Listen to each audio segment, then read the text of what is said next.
All right. All right. Today's guest is Floyd, Kid Austin Schofield. Peace, brother. How you doing? I'm doing good. How are you doing? Man, I'm doing blessed, man. I appreciate you taking the time out to do this with me. Oh yes, no problem at all. What got you into boxing, my guy? My father actually got me into boxing when I was around the age of 2 years old. Um, he would always have me in the gym because he was boxing himself and training other people. So I would just be running around the gym, hitting bags or whatever, and I would just tell him that like I want to box.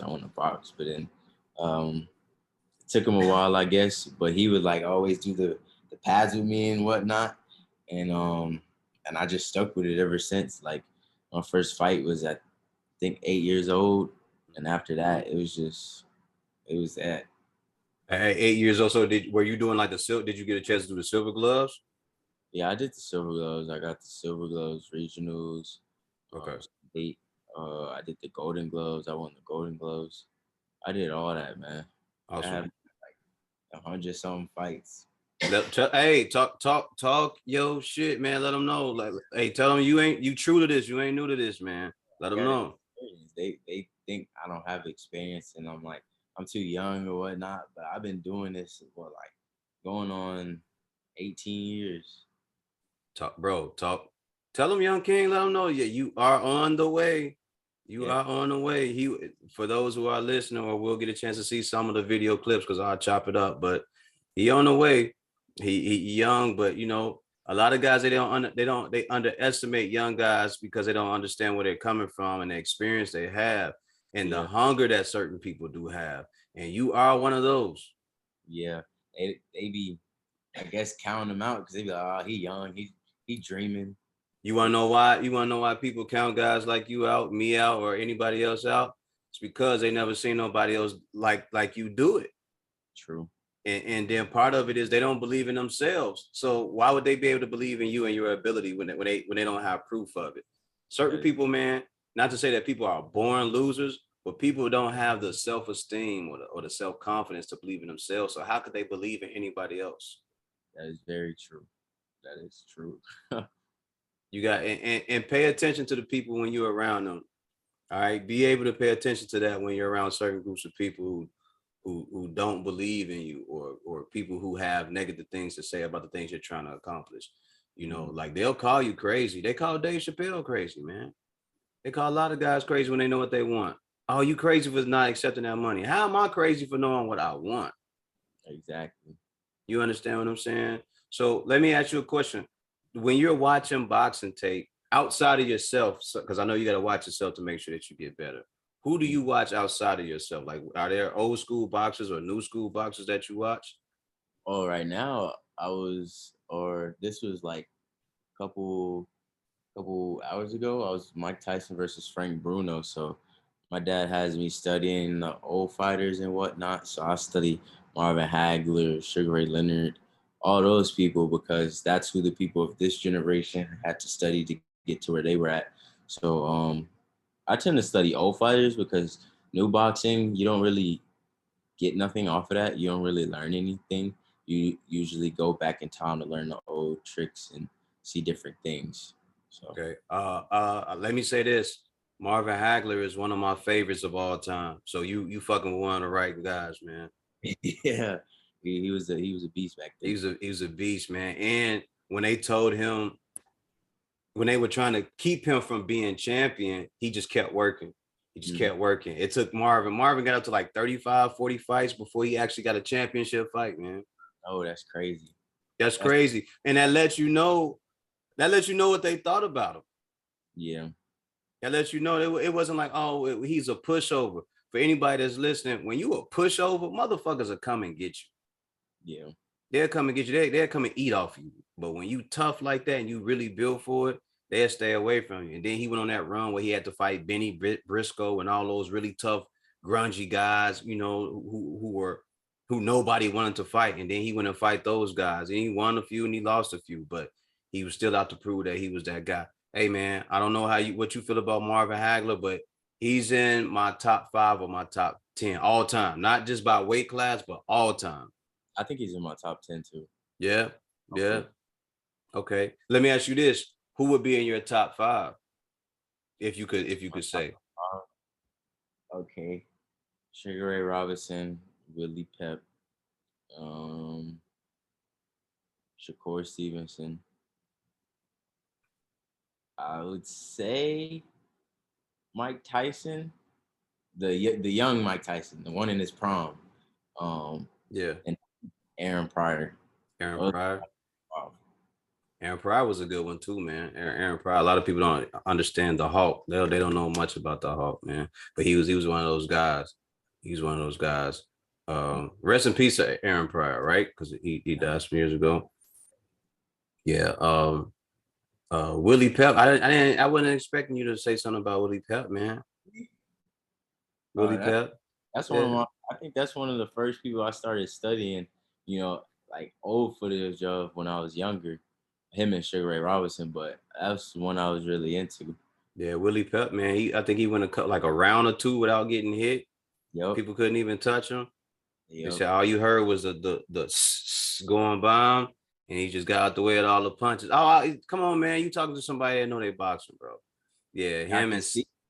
him and Sandy. Say was it Sandy Sadler?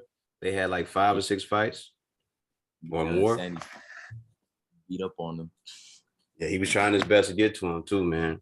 But, hey, they were tough as shit back then. It's not like it is now, where people have developed and their bodies aren't as rigid and rough and rugged no more. But And there was nobody some. fight each other. No, you said Sugar Ray Leonard, Sugar Ray Robinson. Sugar Ray Robinson was another one. Yep. That was a hardened man to have like 170 something fights with 100 knockouts. And that's my number one. Okay. Me too. So we. You're on the right path, my guy. You're on the right path. You're on the right path. Yeah. So, what is it about Mike Tyson then for you? Is it the explosiveness? I would say so. The explosiveness, the speed, and how he was just focused. Like when he had the right people around him, when he focused, oh my God, he was dangerous. That man was dangerous. And then he got around, the wrong people, and then that was Yeah, that. yeah. After Customato died, and was it Kevin Rooney and Teddy Atlas after they had left the scene? Mm-hmm. What's my man named Don King had dug in. He had dug his claws into him and fucked that man career off. And it's not to say nothing bad about Don King, but you fucked up. You fucked up a dude that could have been a king for a very long time. Yeah, I would have made more money than I did. Yeah. You know what I mean? But so take me back to your early years. When did you know, Young King? When did you know, like, yo, I can do this? This is nothing. Um, I would say I'm not even gonna lie. I would say it took me about to when I got to the age of 17. Mm-hmm. Okay. And I was like, I actually started listening to my dad, like knowing that I'm one of the best out there. And then also after my first sparring session with Devin Haney, not to keep bringing that up, but that right there gave me confidence because it showed what I could do with a current champion. And my dad was proud, and I was proud of my performance. And to hear like Bill Haney say like you're gonna be one of the greatest, it was like it boosted my ego up and my confidence. So then after that, I had my first professional bout. I got that first round knockout. I was like, okay, I'm really invested to this, and I can really do this. So ever since then, I just been on a good path. The first fight was a right hand. Was it the right hand?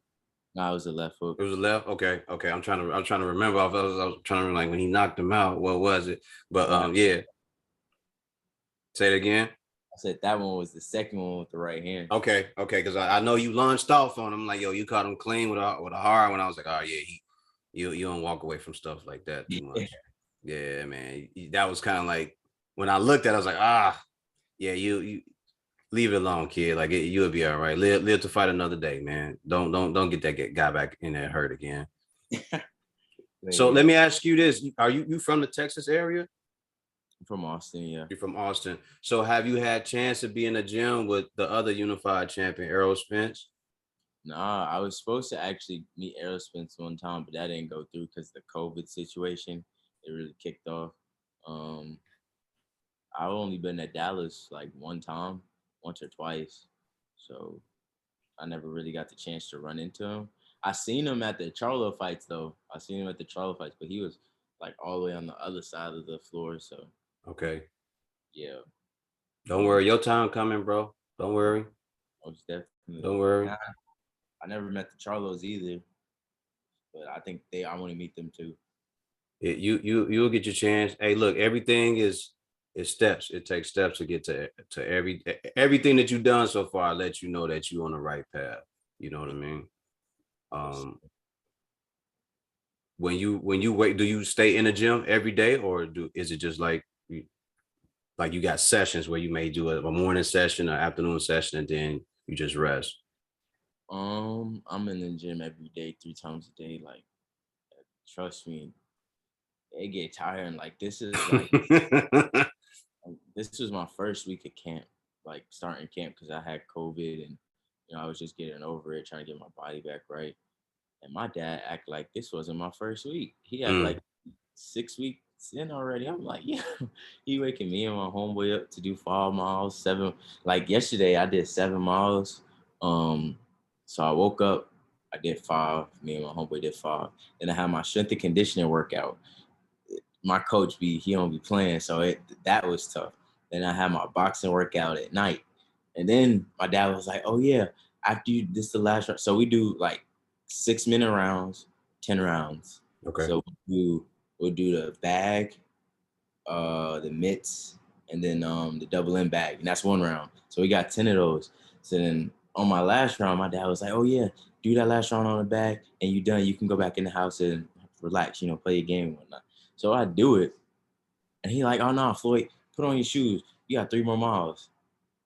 I'm like, "Oh my god!" And then he's standing right there, which is why I love him. But he's standing right there, and he be like, "Nah, that's not fast enough." So he'll be pushing the button to put it up. I was like, "Oh, he crazy." So this week was very hard, and this is my first weekend. I got like 5 weeks left. Probably just trying to get you adjusted to getting back into it. Was Yeah. your bout with COVID, was it real serious, or was it something like? No, it was something light. I just had like a sore throat. I Okay. couldn't I couldn't sleep though, so that was kind of affecting um my training. But I stopped training for like a week after that. It was still affecting my training. I was super hot at night, um, but it just felt like a cold, just like a bad cold. It Yeah. wasn't serious, so I'm glad. I'm glad. Yeah, absolutely. Because I hear and I know some people who had serious bouts with it where it cost certain people their life, or Mhm. like they lost a lot of weight and they were struggling to breathe and things like that. So salute to you and God bless you for being able to progress through that and not having anything serious go on with you through that process. Thank you. Yes, indeed. Yes, indeed. Yeah, absolutely. Because I have a job, so Hmm. it's a lot of it going around, and I'm trying my best to stay out of people's way. You know what I mean? So I'm wearing a mask. I'm wiping everything down. They even got me to the point where I'm doing holy crosses around, around the room and everything. Man, it's just like, yo, I'm trying my best to stay away from that stuff. That's how it is in the gym. Like from 7 to 9, or no, 7 to 10. They close the gym down, and that's when I get like the gym to myself. Like we got two sides. We have a public side and the professional side. So they close the public side down so people can just walk in there. And I had that whole side to myself, so I don't gotta worry about getting sick or nothing. How was it for you? Was that a hard struggle for you from like doing on another subject, right? Mhm. Doing high school or just schooling period and then doing boxing, was that difficult for you, or Oh was it no, maintained? I was homeschooled. Well, I was homeschooled what when I got to 8th grade, something like that. I can't remember, but I was homeschooled for most of the times. And seeing other kids, and how my friends turned out, I'm glad I didn't go to high school and college. I ain't even gonna lie. Okay. Um, I'm glad my dad decided to. Now, mind you, I hated it. Boy, I hated it for the first year. I couldn't stand it. But I think that's one of the biggest blessings I had was to not be around distractions and my friends. Because even while I was still being homeschooled, I would get text messages like, "Hey, you want to go to this party?" or you want to go downtown? And I'm like, nah, I can't. My dad want me to stay, watch boxing, or go to the gym. So, they laugh at you at that time. They be like, well, you a little kid still. I'm like, it don't matter. So that's why I said friends. Yeah. But now it's like they still got them same jobs at Chick-fil-A. No offense, but they still got them same jobs at Chick-fil-A. Well, I'm on my way to get a title shot in the next 5 fights. So, Damn right. Damn right. Damn Skippy. And that's no disrespect to nobody. But the goal and the plan was already there for you. And it was just a matter of staying on the course. Listen, everybody, we all might be on the path to greatness, but everybody's road ain't the same. You know what I mean? Some people might have to take a detour. Somebody might have to take a fork in the road. So they get to where they're going if they know what it is they want to do. And you already know what's in front of you and what the goal is. Yeah. What weight? So remind me, what weight class are you at right now? I'm at 135 right now. Okay. Okay. So this is what I wanted to know. How? I'll say what you say. That's what I'm trying to take some spots. Okay. Yeah, I bet you are. I bet you are. And yeah, go ahead and get your giggle on. But there's some spots in there to take. But it's some bad motherfuckers on the way up there, man. In that 135, that top 10 list is nasty, bro. Yeah, I agree. That top 10 list is nasty. I like the young boy, what's his name? Michelle Rivera. That looks like Muhammad Ali a little bit. He's at 135. Somebody told me about him. Floyd, check him out, Floyd. I'm not saying like he's the baddest motherfucker out there, but I'm just saying, just check him out. Just look at him. Just give him a look. Somebody was telling me like somebody's trying to steal Muhammad Ali's look. I was like, is it Ali's grandson? You know? And then they was like, nah, it's this Spanish kid or a black kid. And they was like, he's trying to look like Muhammad Ali, and he do. I was like, I think it was Rick Ross who told me about him, actually. Man, Floyd, just when you see him, the way he styles his hair with the high top fade and everything, or the low top fade, the trunks that he wears and everything, and the way he boxes, the way he moves, you can be like, oh shit, okay. Okay, I'm gonna check him out after this. I'm actually excited. I want to see that. Yeah, but he can box. He can box. So that top 10 is full of some really good guys. You still got Loma and the rest of them there, but your time will come. My question was, how come you just didn't start at 130? I did start at 130, but all my fights actually been in 130. But okay, all right. Yeah, I went on a growth spurt in the past 3 months, I would say. I grew 3.5 inches. So, because my mom is 6'2", my dad is 5'4", 5'3". So, I obviously got my mom height. So, even I think a couple days ago, my dad said, "Come stand by me," and he was like, "You grew." So I went in the gym and I had to measure me. It turns out I'm 5'10" now. Floyd, you 5'10"? Yeah. Oh my God, man. I was like, oh wow, it's crazy. Damn it, man. You 5'10", bro? Yo, that's gonna be a problem. Hey, just keep working. Yeah. Keep working. I'm telling you, I'm on them bars every morning stretching. I'm like, yeah, I bet. Yeah. Get them arms out there. Get that spine. Get that spine. Yeah. Say what? I said I'm trying to get them KD arms. Yeah, man. Hey, do whatever you can. Do whatever you can. But 5'10", man. God damn, I wasn't expecting you to say that. I was expecting all right, he's gonna be 5'8". Really? Yeah, 5'8". 5'8". Long time ago. So another guy whose height is kind of deceptive. What's his kid name? El Rayo, Jose Valenzuela. I think that's his name. He fights over there in the Benavidez camp. They keep saying he's 5'8", but he's really 5'10", 5'11". See, the southpaw kid.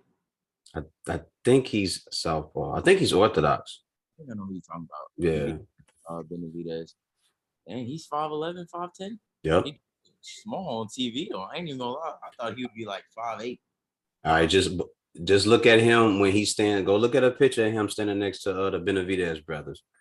Well, because Benavidez and they were 6'1", 6'2". Easy. Man. Easy. And he's just a little bit shorter than them. So either somebody lying Or Exactly. yeah. We making mistakes on that. Like they'll say like 5'7" or something. Maybe like 5'9", 5'10". Yeah, that's the crazy part about sports, right? They always do that. Like a guy be 5'7", they say five. He'll be 5'5", they say 5'7" or 5'8". It's like, come on, man. Yeah, you get in the ring, you like, it's the same dude. Or like y'all get to the face off, you like, hold on, something right. Yeah, you smaller than I thought. Yeah, yeah. I don't know why they do that, man. I think that's just some shit that they just done in the sports world since the beginning of time, where they just exaggerate people's height or weight or whatever it is. They don't even care on measuring it. They just be like, well, 5'6".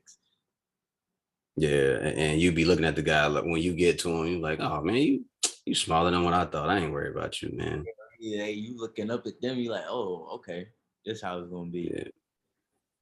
My bad. Let me ask you a question.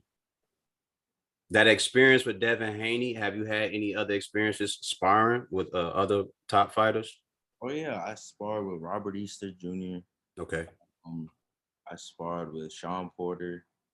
I sparred with who else? I sparred with. I sparred with Xander Zayas, that kid from Florida, Puerto Rican kid. Uh, I sparred some people on the Olympic team. Shakur Stevenson. Uh, those are the big names. Oh, JoJo Diaz. I sparred with JoJo Diaz like a month ago or two. So yeah. How was the experience sparring with Sean Porter? I ain't no disrespect to Mr. Porter. I love the team and I love him.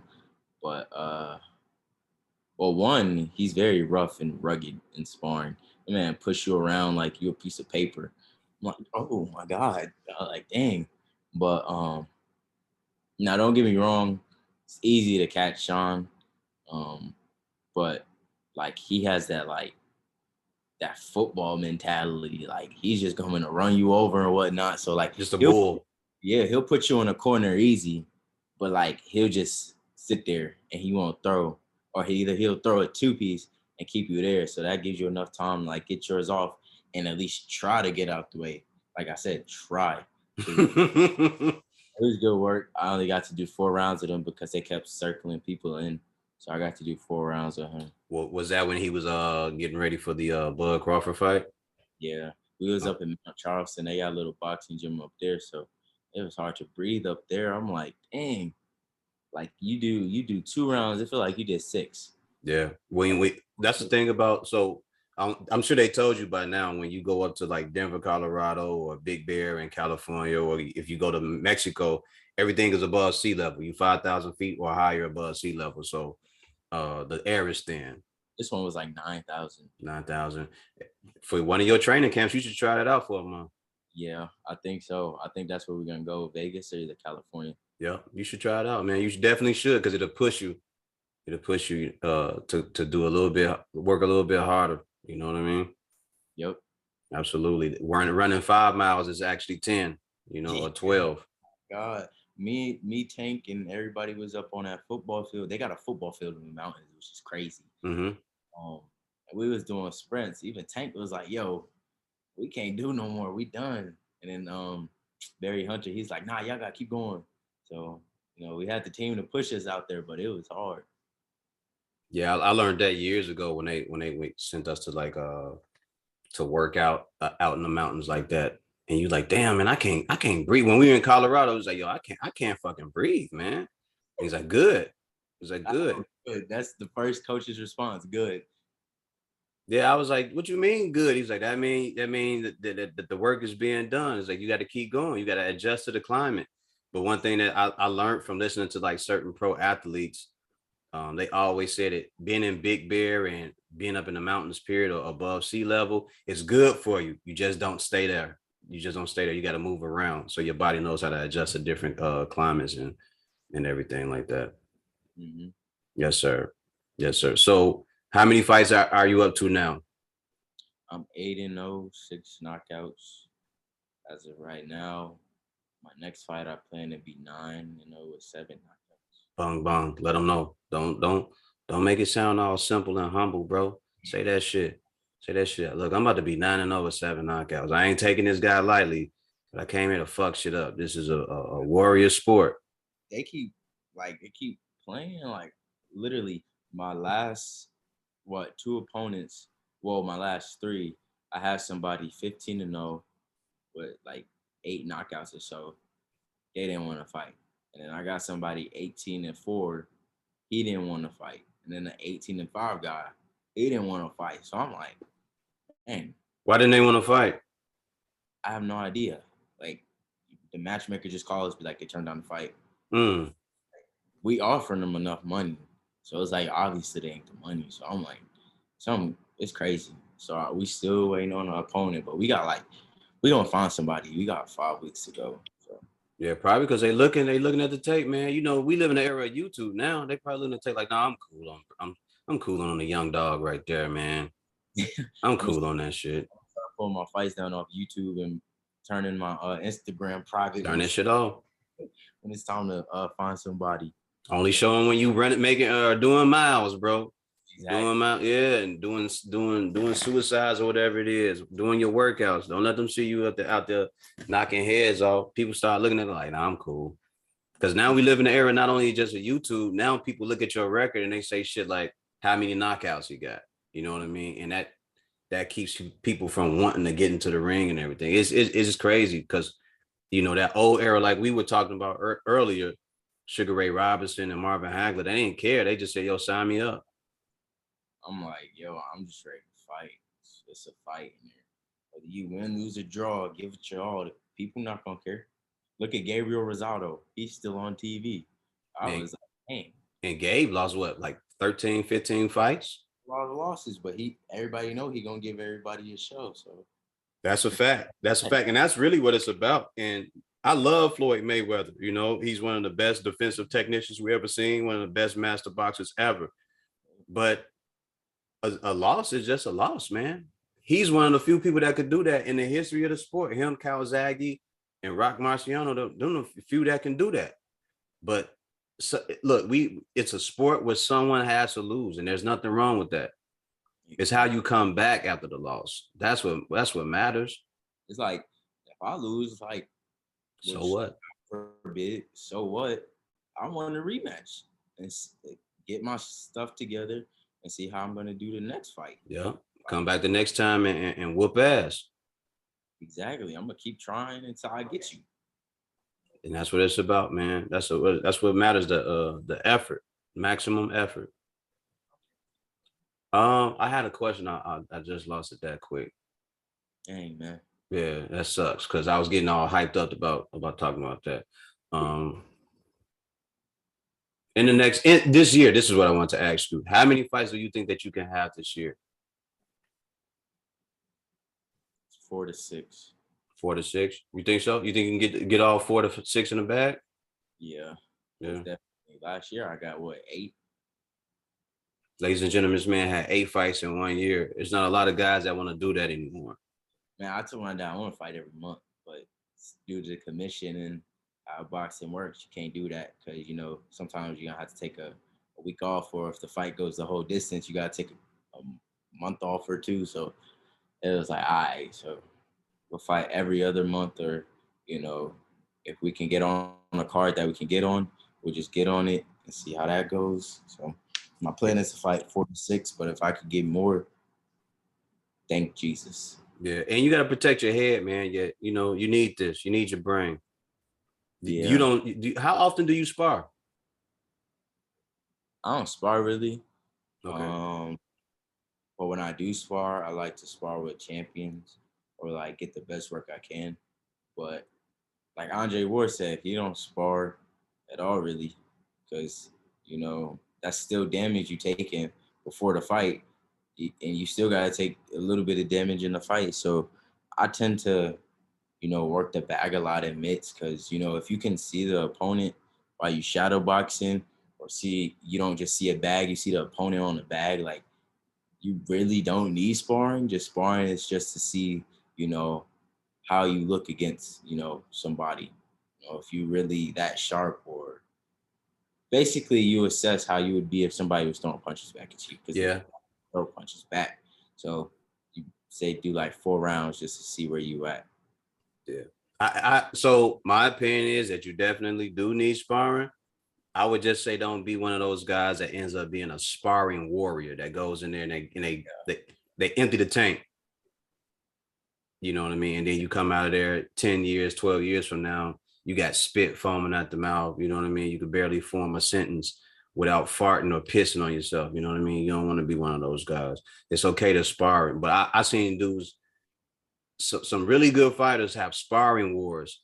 And you're like, yo, why are you emptying the tank and sparring, bro? Like the fight is months away. Exactly.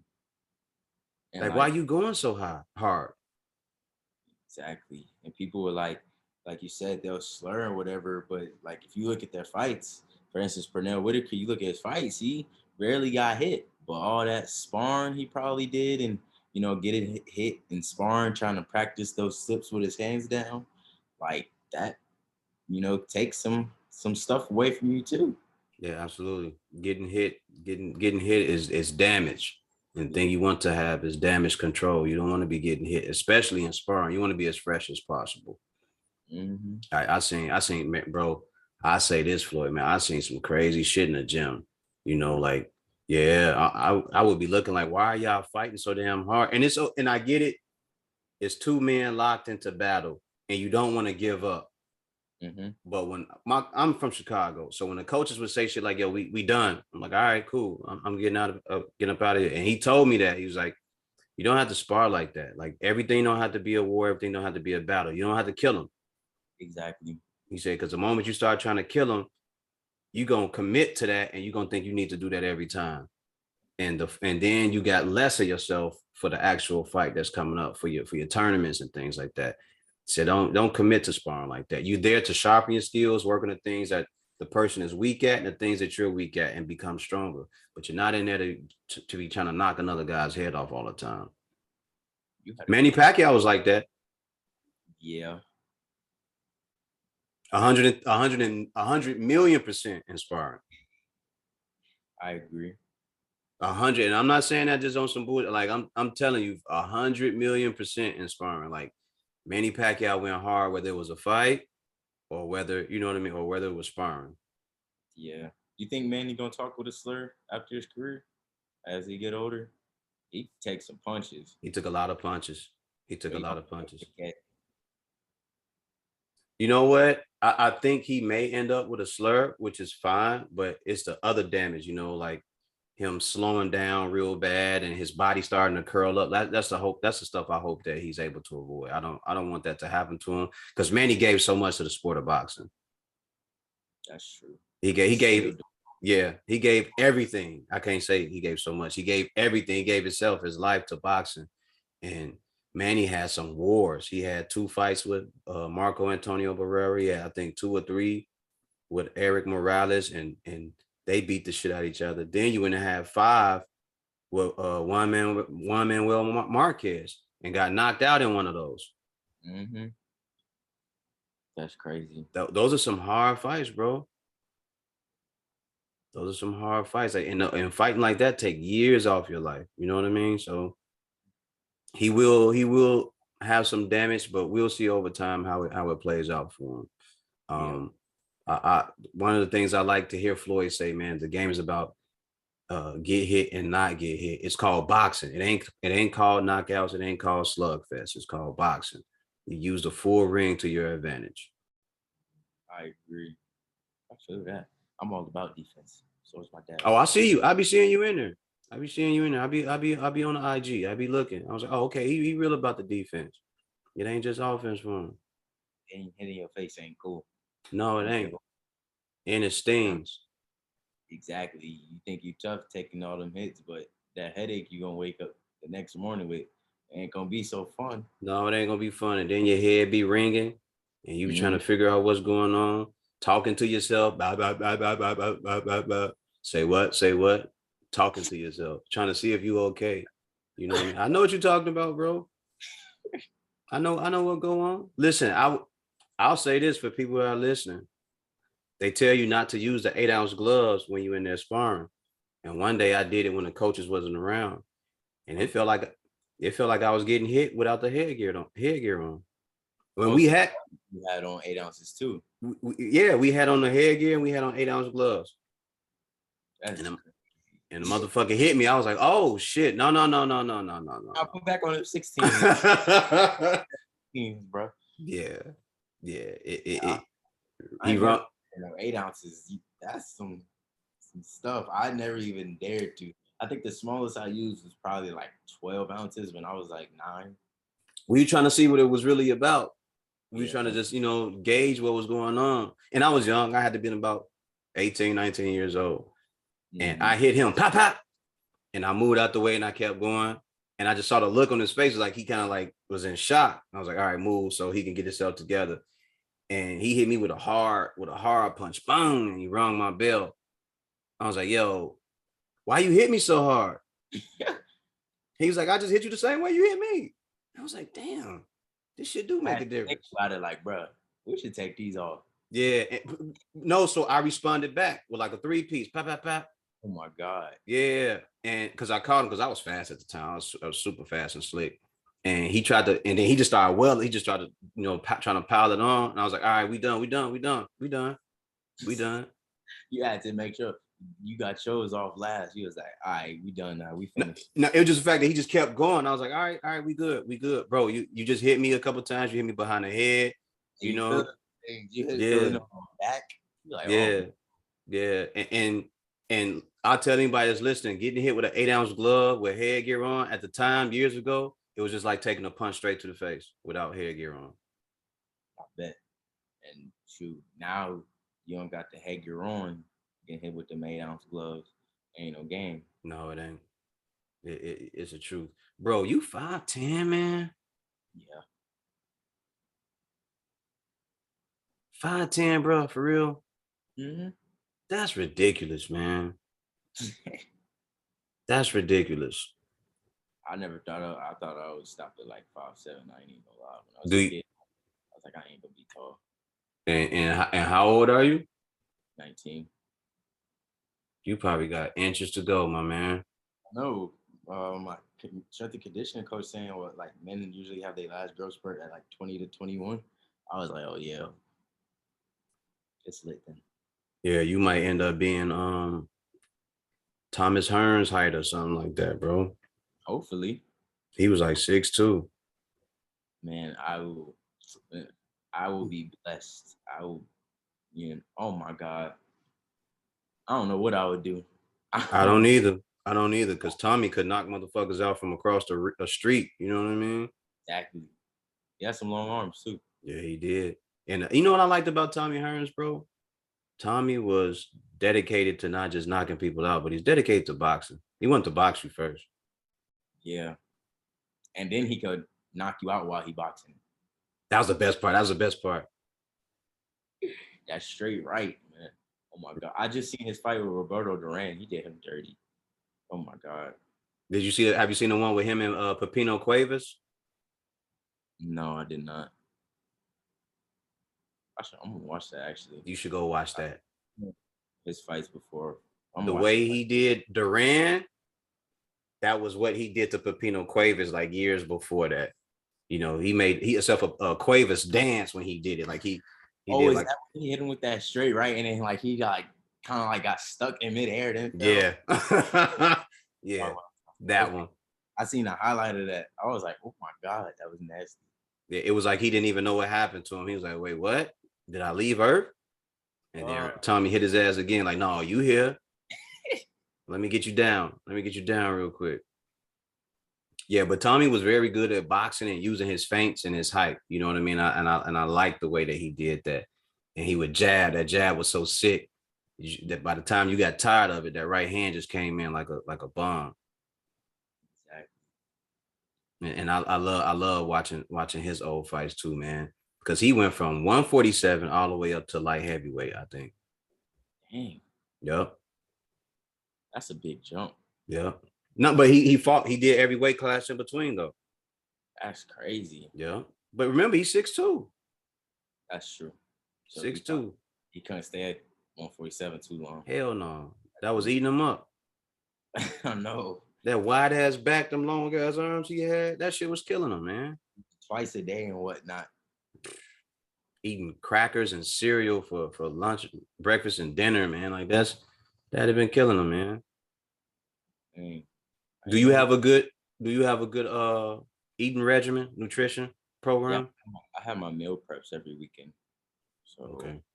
my meal prep person, they'll bring it to me every Saturday. Um, and then I just eat what I'm told to throughout the week. She gives me like a list, um, and I eat what's on that list for breakfast, lunch, and dinner. Then the next day I'll do the next thing, and then the third day I'll do that, and I start it all over again. And like it's good food, and like I lose my like you will it looks like that I'm eating good and like I'm trying to gain weight, but like it actually helps me lose my weight, but it's actually tasting good and filling me up at the same time. So that's the good part.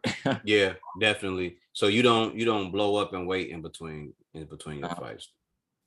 My dad has me walking around. Still fighting at 135 now. He helped me walk around 148, 149. Your And dad is smart. yeah, and then I Floyd, just if you can maintain that throughout the course of your career, you'll be all right, my guy.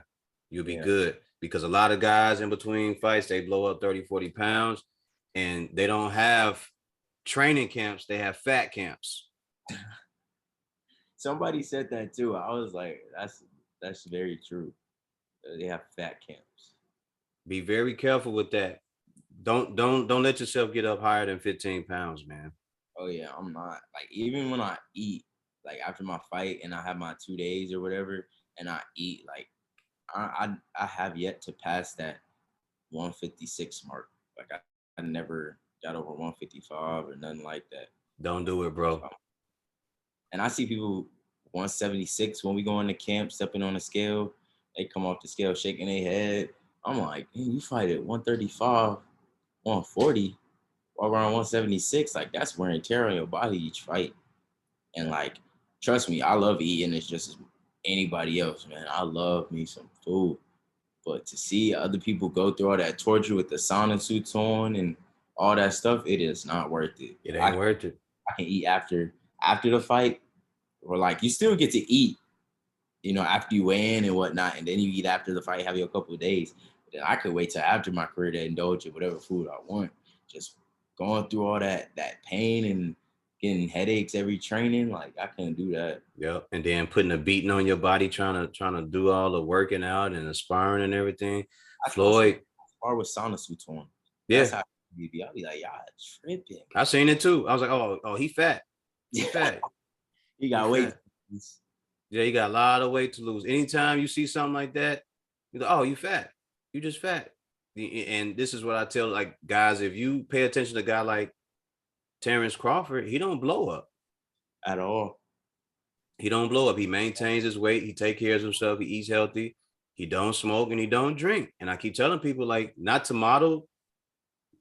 tell people to model themselves after him, but that's a way to be looking at it. Like he probably doesn't get up higher than 20 pounds. I don't know officially, but I wouldn't say he gets past 20 pounds heavier than what he's supposed to be. I yet to see him on with a sauna suit.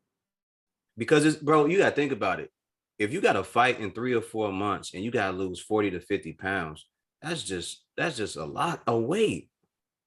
Yeah, like you need to get that to somebody who actually need to lose it. Right. Say the Let them children or some shit like that. exactly.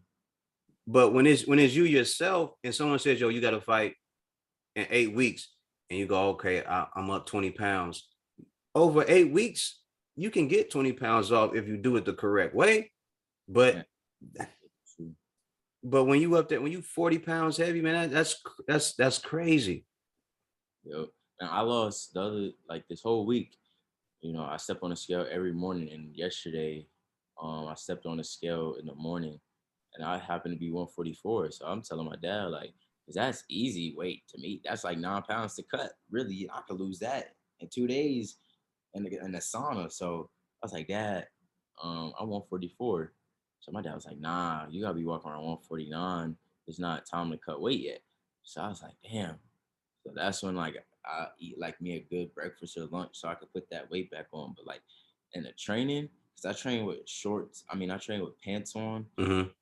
a long sleeve shirt underneath, and a tank top over the top, like one of those tight compression shirts, and a hat. So every training, I'm losing weight. So like each day, I probably lose like 4 pounds if I wanted to, and then I drink that water, put it back in. So when Yeah. it's cut that water out again, it's super easy. It just come out.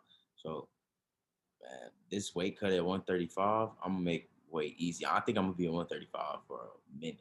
I'm gonna be here for a while.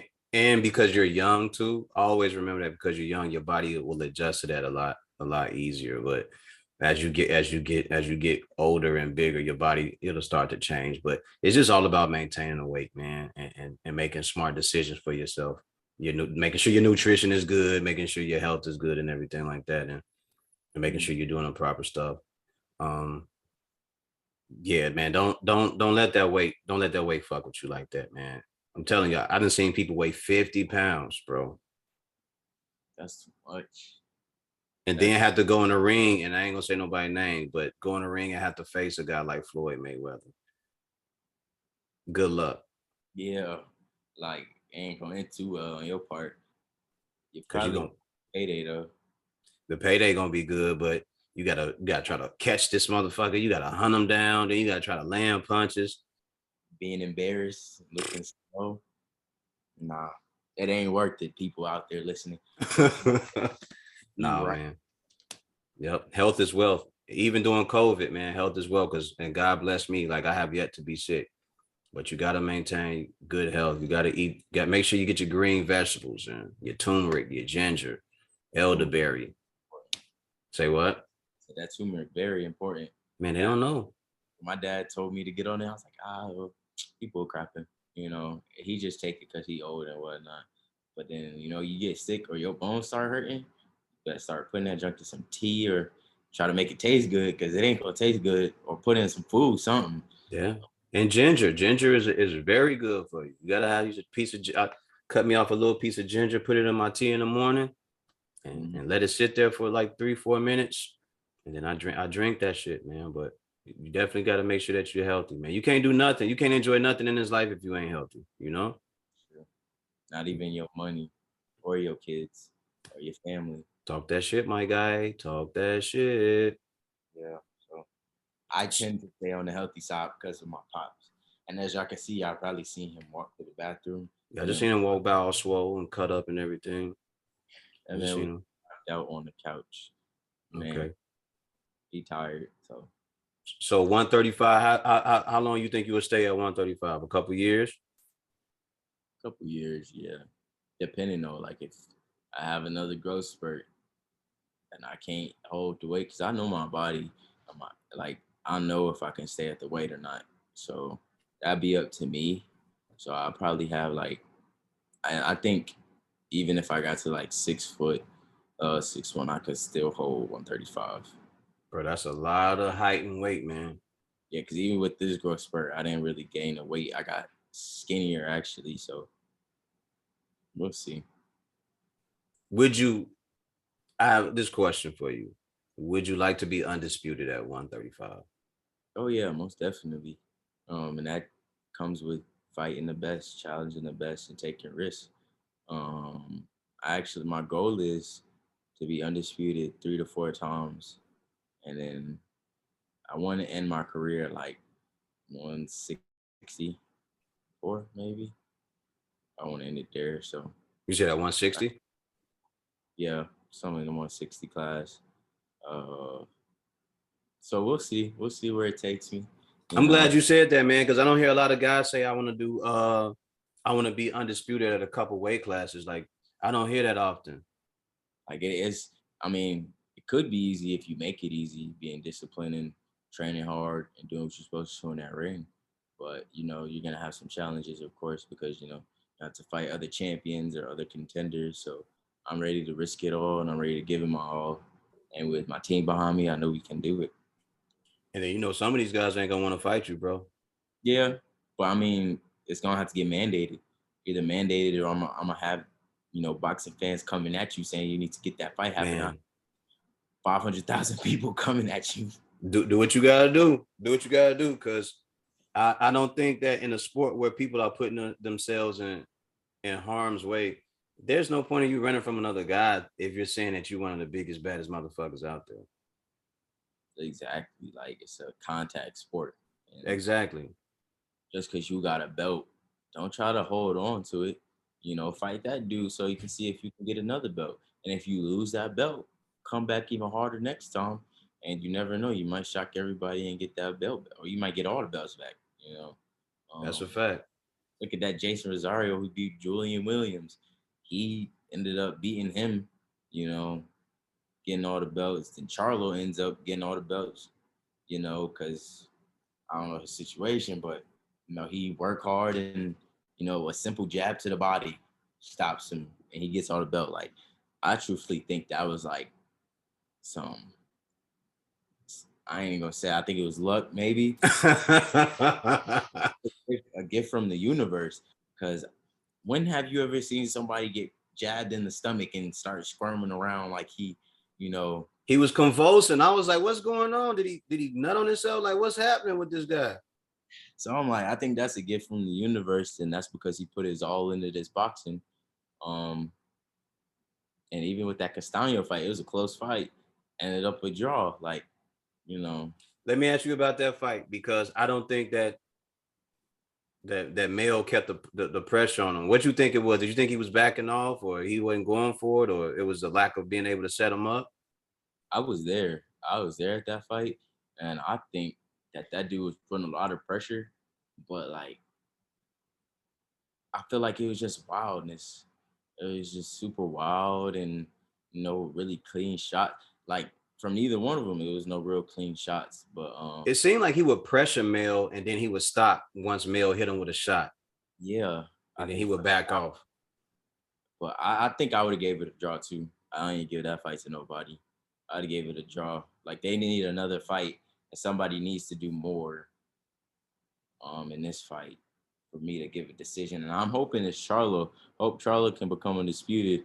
But if Casanio get it, that's good for him and his country. And I'll be rocking with it. I'll be shocked myself. I'll be like, damn. Argentines are good fighters, man. If you go through the history of them, Argentines are good fighters. They got that big, healthy, meaty diet that they like to eat. I ain't gonna say healthy, but that meaty diet that they like.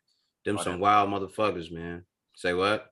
I said all that protein. Yeah, yeah, yeah. But not because I originally said that Castano won. Really? Yeah, I originally said that Castano won. But then when you go back, because when I was looking at it, I was like, man, he gave the better effort during the course of the fight. But when you look at him being active, his activity wasn't better than Mel's accurate punching at times. So it was just like, but I understand. I understand you saying a draw. I understand you saying a draw, but for me, it was just like my I can man's. you saying that he won because he did apply the pressure and like it could go either way. Yeah. Just I didn't have Charlo necessarily winning, so I either had it a draw or either to the guy that was pressing the action. So for the Yes. most part, Yeah. And for me, I do like going to the fights, but I like being at home because I get to see more when I'm yeah. at home. Because when When you at the fight, it's all loud. People stand up, so you got to stand up. It might be somebody taller than you, so you got to look up at the screen. And Yeah, then when you're on the floor, you can't look up at the screen because the screen all the way yeah. back there. So you over here trying to look and whatnot. And then on top of that, you gotta look through the ropes, and it's everything's just like an inconvenience at the same time. I feel you. Like the Canelo Billy Joe Sanders fight we went to, we was right behind Billy Joe's team. Like we was right behind Fury. Like I was right behind Fury. I kept tapping him to ask him questions and whatnot. But we was behind them and a big brawl breakout. So everybody trying to run to the exits and whatnot because A it's brawl broke out. it's like bottles flying and it was crazy. People started throwing. You see watches being thrown, from punches. And we like, dang, it's like this in boxing fights. So ever since then, I think the last fight I went to was that Charlo Castano fight, and after that, I ain't been no fights. What Canelo? You said that was a Billy Joe fight. Yeah, they was going at it. It was Was like, it? go What was ahead. it like the Mexican fans versus like the UK fans? Yeah, it was Oh, crazy. Like you seen like one dude, he had like the Mexican flag, and he put it down and poured beer on somebody's head. And we was like, yo, and then you seen the 13-year-old, 14-year-old gypsies. They oh was yeah. fighting. I was like, oh my God. So And I they, don't know if you know this about that community, the gypsy community, but they believe in fighting for real. yeah, like my dad would put on a documentary. I'm like, hey, like Tyson Fury, a real fighter. No, He no, ain't like, and I try to tell people that, like, no, like, he's he didn't call himself the king of the gypsies. Like they gave him that name because he beat everybody motherfucking ass. Like he's serious. Exactly. Like he really about it. People understand he might be a put on that nice guy image, but he'll probably punch somebody in their mouth in a heartbeat. Man. Yeah, Tyson Fury is something different, man. Them kids is bad. I'm telling you, they was at the fights drinking. I'm like, how they get drinks? I'm like, what's going on? Man, you know how that go, man. I buy a drink, you buy a drink, and then you just pass them out to everybody, you know? Oh my God. But yeah. What did you think of that fight, his third fight with Deontay Wilder? Did you think Deontay Wilder had a chance to beat him? To be honest, I didn't even watch it. Okay. Yet to watch that fight. One, I think I just fell asleep when it came on. Like I was asleep before the fight even came on. Okay. But from the highlights I seen, they got in a couple good shots. Each of them knocked each other down. It was more like on like right here on this part and whatnot, and on the temple, like they was hitting like this part. I'm like, dang, they must be hitting real hard to knock him down with the palm of their hand. But Tyson caught him with that last shot. I was like, oh. I was like, it's done. Yeah, he was out before he hit the ground. You know, whether people expect like saying he was cheating and whatnot, I'm like, that was a clean shot, you know. Yeah. That third fight had to have been the cleanest out of all of them, because you know you hear all the rumors of the gloves and the bare knuckles. I mean the brass knuckles and the gloves and all these different things, but this third fight was kind of like, say what? They had a brass knuckles. They were saying, yeah, they saying because Deontay has a dent in the side of his head. Oh my God. Yeah, so he has a dent in the side of his head, and he was like, and the doctor said there's no way that the man can punch hard enough through a glove to hit you and dent your skull. That's what I'm saying. Brass knuckles, though, how you get by that with, the commission was on something. Because how you get by with some brass knuckles in your glove? And how you put your hand inside there? That would be uncomfortable. Well, he uses the horsehair glove. So, the horsehair, you can move around. They saw. Yeah, and you can move that around. So there's no telling, somebody might have put it in the glove and just told him to push his hand into it, and they just wrapped it up. I don't know. Yeah. I don't know. But that third fight, it was clean. Yeah, it was very clean. When you watch it, when you get a chance to watch it, my guy, you're going to see one of the knockdowns when he knocked him down and Deontay fell in front of him or like on the side of him.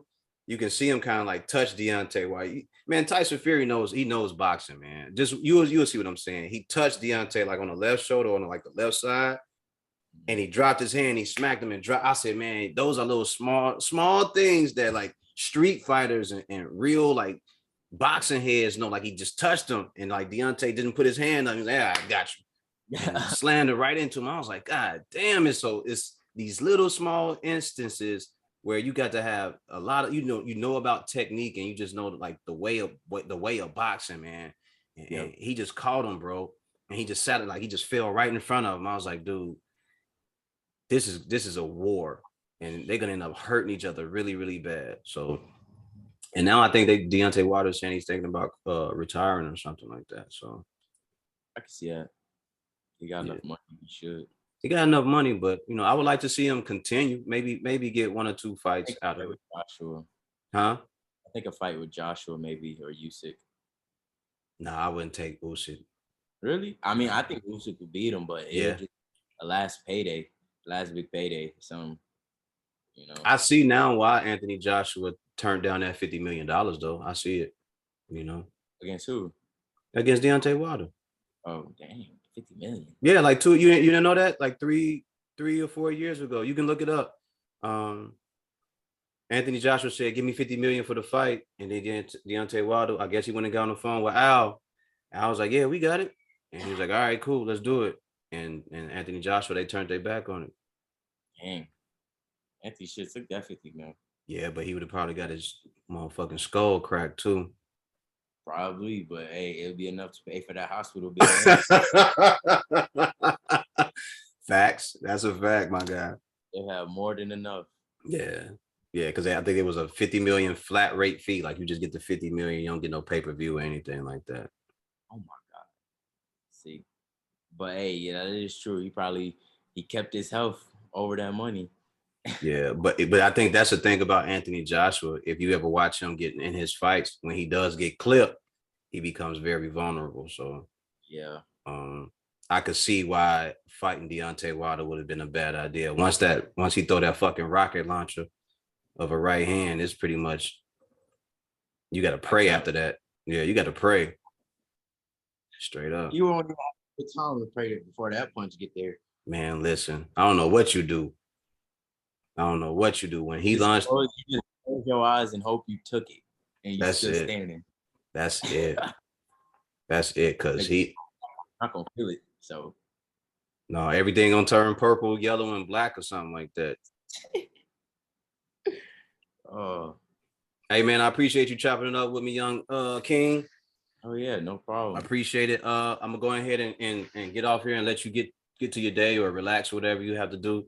Ladies and gentlemen, my guest today was Floyd, young kid Austin Schofield, who is currently, tell him your record. 8-0. Well, no, 9-0 with 7 knockouts. Yeah. Say that shit, man. Say it with your chest, pimp. Yeah, he on his way to the top, 135 division. Y'all hearing it first. This is one of the next ones, man. Be on the lookout for him. My man, I appreciate you rocking out with me. Oh no, I appreciate it. This was a good interview. Yeah, man. I try to make it as fun as possible, bro. You know? Thank you. I'll talk to you later. Yes, sir.